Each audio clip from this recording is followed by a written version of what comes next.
For once, an empty place.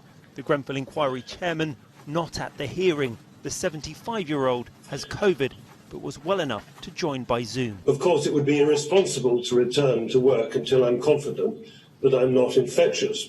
And I'm glad to say that I feel well enough to take part in the proceedings. The proceedings turned out to be damaging for the government. Evidence shown at the inquiry revealed the Department of Housing tested flammable cladding as far back as 2002. But the man in charge of building regulations didn't take much notice of the findings, which were described as shocking. Obviously, in the context of this inquiry, this sounds awful, but I think I should try and be as honest as possible. It was an interesting conversation.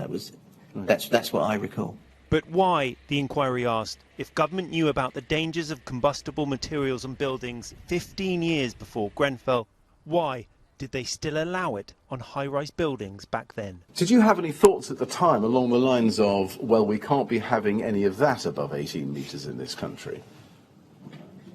I honestly don't remember thinking much more about it. Several times during his evidence, the inquiry called Brian Martin the ADB man. That's a reference to Approved Document B, the Building Regulations Guidebook, and it underlines the importance of his role within government. Mr. Martin was asked why government's lowest standard, known as Class 0, still allowed flammable cladding on buildings, despite a 2002 report warning about its dangers. That if they don't review Class 0, people might die. And really what I want to know, what we all want to know, is why doesn't it do that, given the results of the test? I wish I had a better answer, I don't know.